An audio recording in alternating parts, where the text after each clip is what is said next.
Oh yes, that boss battle was something else. And the animation, mwah, chef's kiss. But episode 6 of season 2 of Solo Leveling had much more to offer than just that. And to start off with here, yeah, okay, we have to talk about Cha, okay? And her mega simping that it just keeps on growing episode by episode. So in the start of episode 6 here, Cha does end up going to the portal that Sung entered the prior episode. You know, she asks where he is because obviously she wants a good sniff of him once again. Been too long without that nice smell in her sinuses, if you know what I mean. Oh, that sounded weird. Anyway, she ends up going into the dungeon to follow him with a pickaxe because, well, no other weapons were available. Happens, I suppose. And inevitably, of course, she finds the high orcs and decides she has to rush to the boss chamber after she feels the immense mana and aura coming from there before anyone gets hurt or killed. And of course, by the time she gets there, yeah, Sung is literally busy doing his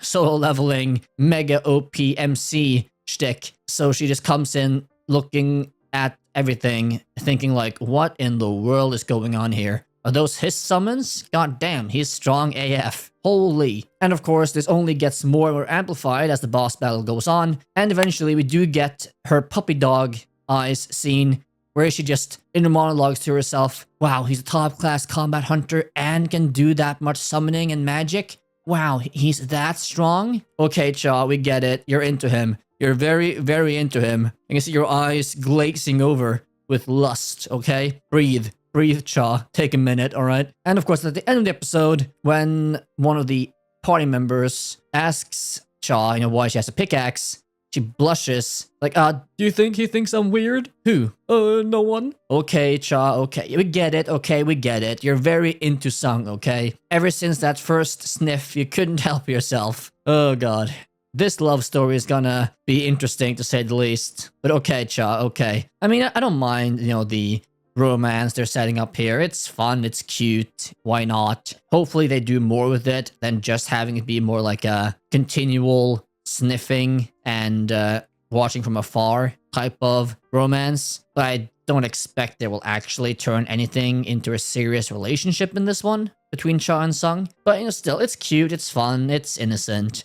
I don't mind these scenes time to time throughout the season just to see her glazing, trying to get a piece of him, or at least a good sniff. Anyhow, though, moving on from the Cha-Sung romance here, I want to talk a bit about the A-rank party, because this episode did a lot of things regarding this party that I really quite liked. Smaller things, but still important ones. Specifically, what I want to focus on first here is that I love how they showcase the A-rank party reacting to this big boss when he, you know, exhibits his aura and really, like, lets everyone know in this room that, yeah, this guy, I mean, I am mega powerful. I am a boss, you know, I'm basically an S-rank boss at this point. And you see the reaction in these, as we saw last episode, veteran fighters, experienced fighters, and by all accounts, fairly strong fighters and adventurers and, you know, hunters, but still being petrified. She looks in their eyes, their bodies, they're shaking, they're sweating, like they're losing their shit because they know this feeling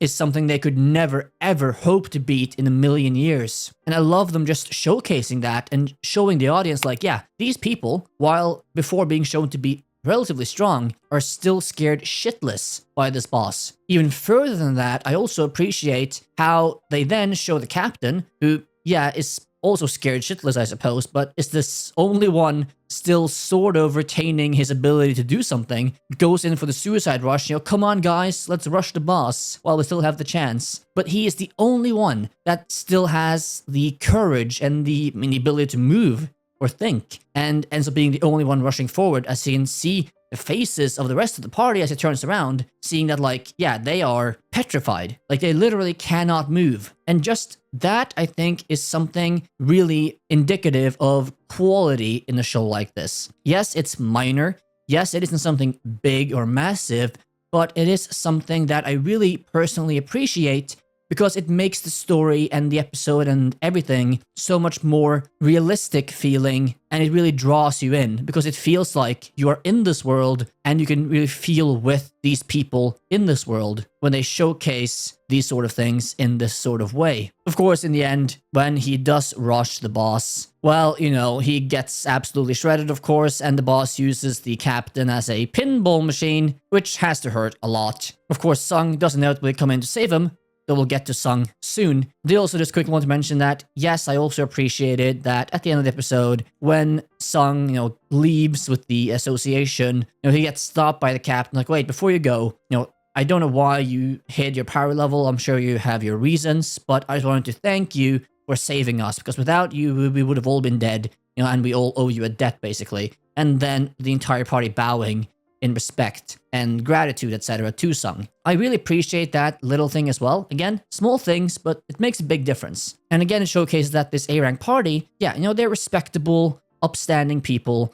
and they really appreciate what has been done for them in this case. I also like the very quick, sort of embarrassing scene when Sung is like, oh yeah, I almost forgot. Here's your will, by the way, healer girl, that you gave to me. Like, oh right, yeah, thanks.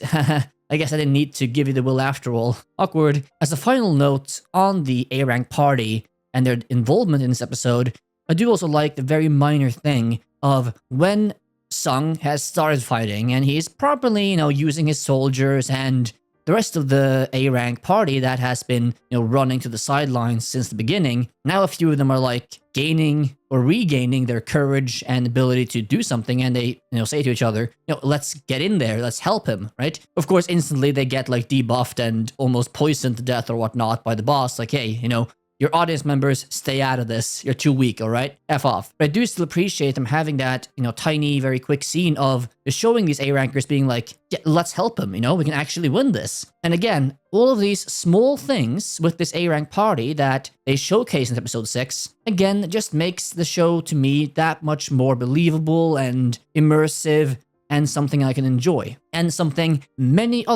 most other power fantasy-esque shows just fail to do and overlooks or ignores. So kudos, Solo Leveling, doing good on that front. Before we continue though, if you're liking the video, do please remember to like and subscribe. It really helps out the channel, so thank you. Also, by the way, if my voice sounds a bit like a squealing pig time to time, or I'm not the easiest to understand right now, it's because my mouth sores are kind of killing me, and I'm screaming in pain silently. So thank you for your patience until this heals. Now, to get to the meat of this episode, being of course the boss battle, and of course Sung finally, to a bigger audience so to speak, showcases his absolute OPAF skill sets to everyone. Finally, it's about time. I did like how they started the boss fight in episode 6 here. As I mentioned before, when the captain is ping-balled up and down, before he finally gets squished and dies, yeah, Sung of course inevitably jumps in, saving him, lays him down, and says to him, okay, you know, I know this is your dungeon, this is like your property, right? I don't want to budge in here, but if I don't help out, you're probably all gonna die, so is it okay if I just, you know, kill all of them for you? And of course the captain says, that's okay by me. Go ahead, dude. Of course, while he is talking to the captain, he just turns his hand like way back when behind his back. Don't know how that doesn't break his arm, and just yeets one of those orcs to the ceiling and crushes him like a pebble, really. And of course, that is just the start of this boss battle, and Sung showing how easy he can take care of an S-rank boss and his minions. Well, borderline S-rank boss, but I think by all accounts we can say the boss was basically S-rank. We also, of course, get the quick comment from the A-rank party, or a few of the A-rank party members, when Sung properly gets started and slices everyone up in a super fast, too fast for eyes to see fashion, that they comment like, who is this guy? You know, he is taking care of these monsters in the same way that Vice Captain or Vice Guildmaster Cha does.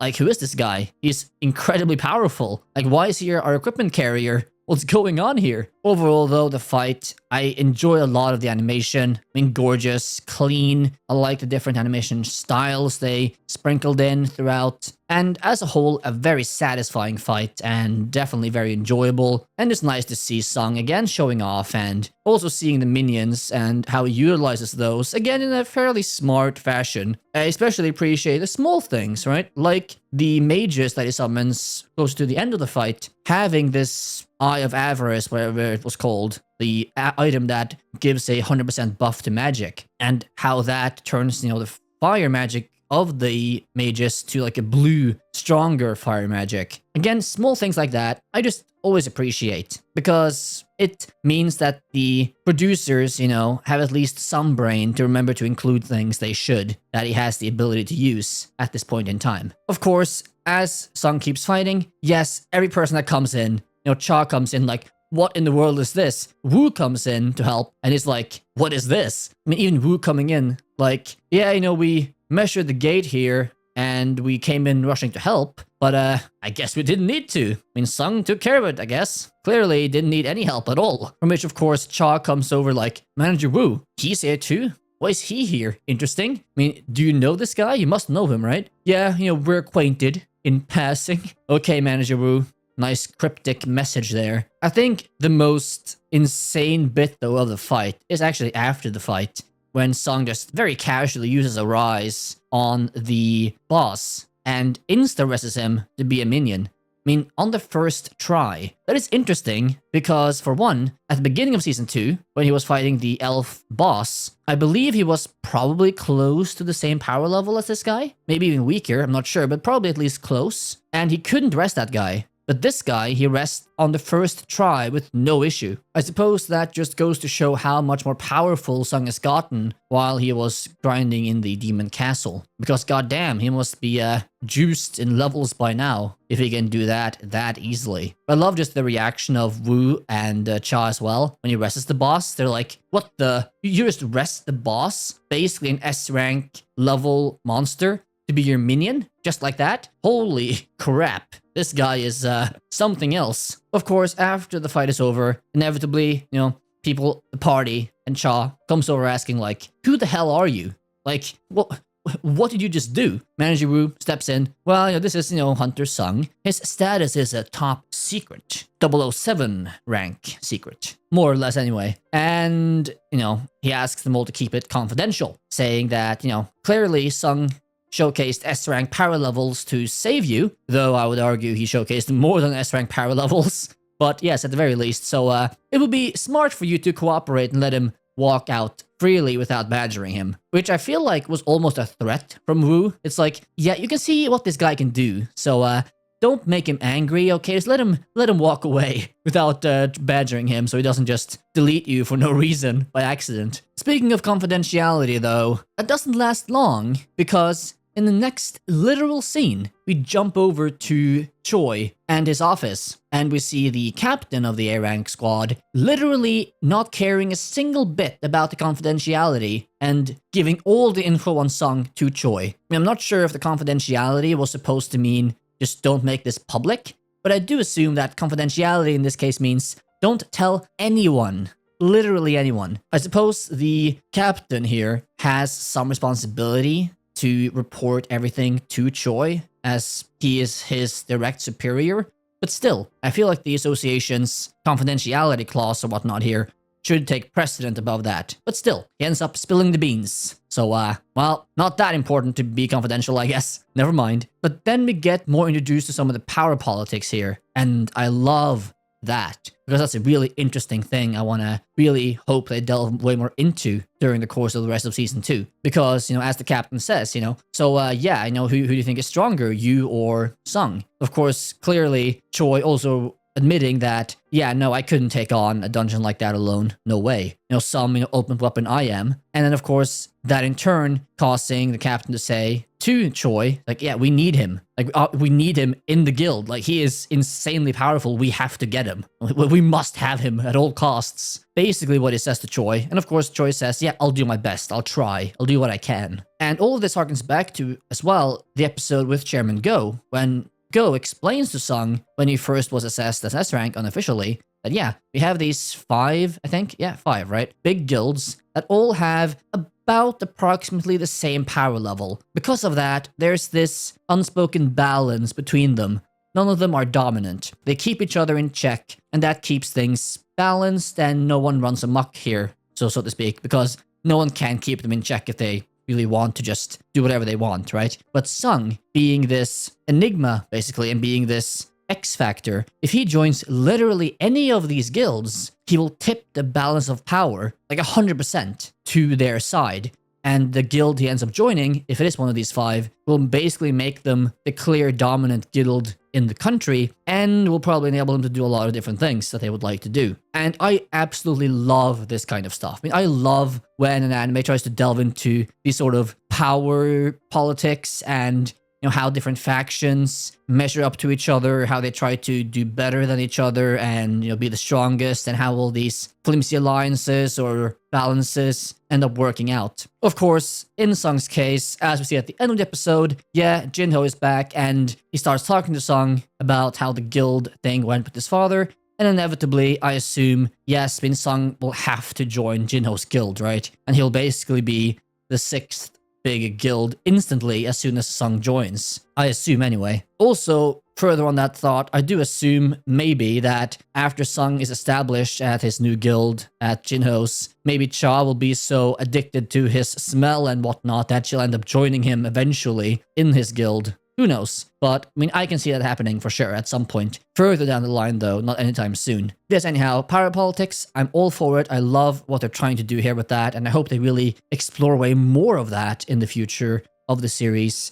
And we get more info on the other guilds, we start to explore more than just the White Tiger and the Hunters Guild. They do mention the Reaper Guild in this episode, but of course there are the other guilds too that I would like more info on, and I would like to know more about this balance and the strong players in each guild and how they all measure up, right? So hopefully we get that soon-ish. I do also like this scene when Choi gets informed that the gate was way stronger than first measured, that he says, yeah, call in everyone. We can't let this be a dungeon break. Of course, one reason being that, yes, a lot of civilians would die and it would be a horrible tragedy if we don't control this, but also, it would be very bad for their reputation, I assume, and would be bad for them in relation to the other guilds if they end up messing up a situation like this. They even say that, if we have to, we'll have to call in assistance or ask for assistance from the Reaper Guild and the White Tiger Guild, to which the assistant immediately sort of looks at him saying like, but if we do that, which of course I would say harkens back to the, again, power politics of the whole thing. Yeah, but if we ask them for help, they could infer weakness, or that might weaken our position